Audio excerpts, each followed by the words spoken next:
Hi everyone, Dr. Justin Golston here. And in this video, the last video of this module, we're going to first discuss job pricing. So after an evaluation of jobs and pay rates has been done, they have been reviewed, HR professionals may see that rebalancing of wages may be necessary. So on the other hand, there may be some roles that pay more than the average wage. And that is where, those overpaid jobs will have to have what we refer to as rate freezing, right? So we would actually freeze the rates until inflation will catch up with those wages. Now, this is not one approach that's popular with employees, but that is one thing to we have to implement to stay competitive with the market. Now, some may disagree, but that is a approach that is used within the industry. So when we talk about job pricing, one of the things that we do is, in addition to our base salary, we will also have something we refer to as a company-wide pay plan. And within this company-wide pay plan, that is where all employees, all departments will benefit from the success of the organization. And one of those plans and approaches is referred to as profit sharing. Now, the profit sharing plan is one thing that was used in my very first job out of undergrad, where regardless of your role within your organization, all employees share the profits of the organization. Now, some individuals that work hard are not fans of this, but I think that we're all successful together. Although you are a high-performing employee, though that individual was not able to get that work without the work of marketing, of sales, of the executives to ensure that all the contracts are in place. So it takes every single individual, it takes every single department of the organization for the organization to be successful. Okay, so that's why I am a fan of the profit sharing plan, because it took everyone within that organization to generate those profits. Another plan, another approach is what we refer to as a deferred plan. And a deferred plan is where those profits, if you will, get put into a trust, and that payout is received at retirement or as a death benefit for that employee.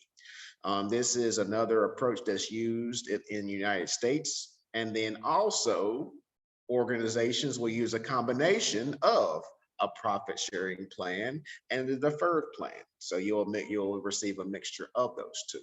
Okay. Now, in addition to profit sharing, as we outlined in the first video, we also have stock options. So in the next slide, we're going to talk about, the stock options many are familiar with the executive stock options, but with the employee stock option plan,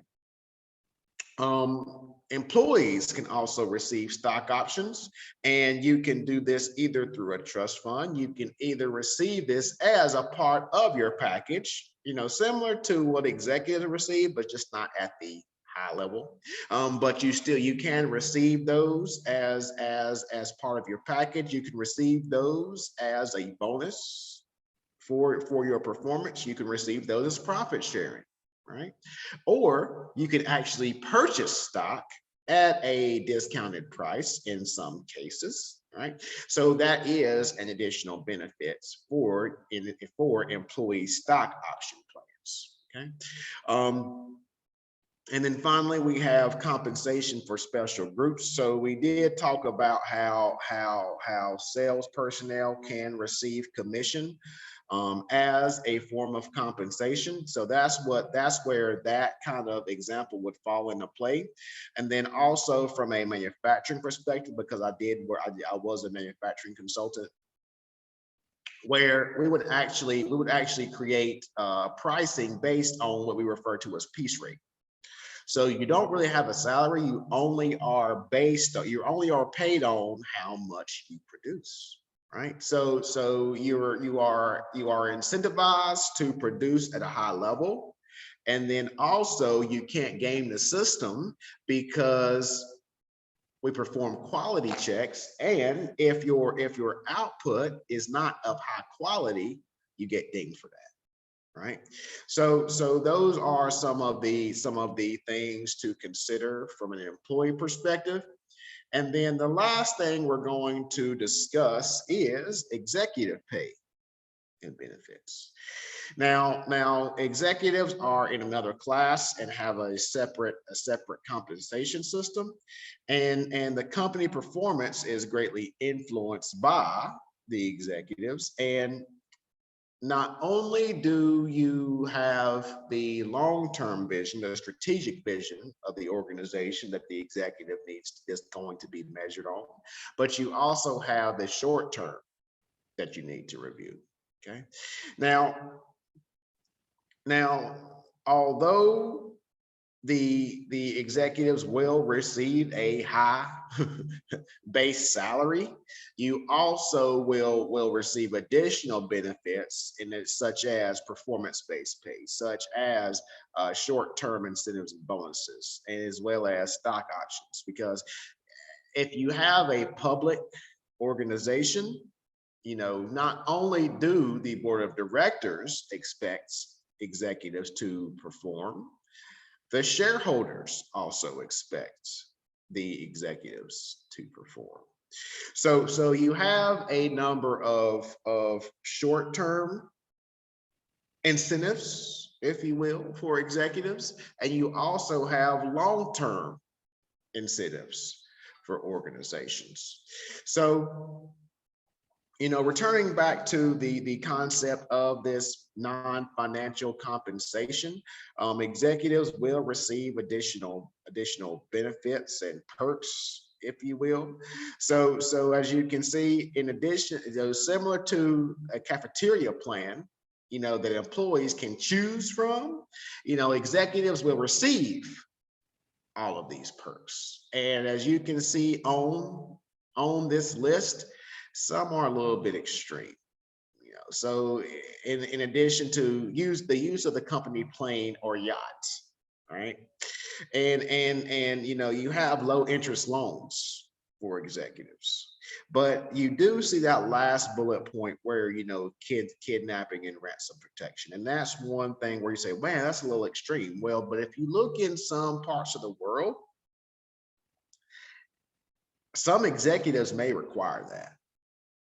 Because if you have an executive, and I'm not going to call out any names, if you have an executive in a multinational company, that multinational company is in an emerging economy, that executive is a target, right? That executive is a target, and that executive's family and children are targets. So in order to protect, those executives' families, you have to have things such as kidnapping and ransom protection, right? Because if you all have kids, just imagine, you're not going to be focused on your role in the organization if one of your children were kidnapped, right? And in looking at that, that is one thing. Now I think about it, now I look back on it, that kidnapping and ransom protection is one of the most important things on that list, right? So again, it goes back to how creative an organization becomes with these benefits. And I think that as we progress, as you get more millennials and Gen Zs that begin organizations, that found organizations, you're going to see additional benefits that will continue to emerge, that become normal within employee packages as well as executive packages. that is everything that we're going to discuss within this module. Until next time.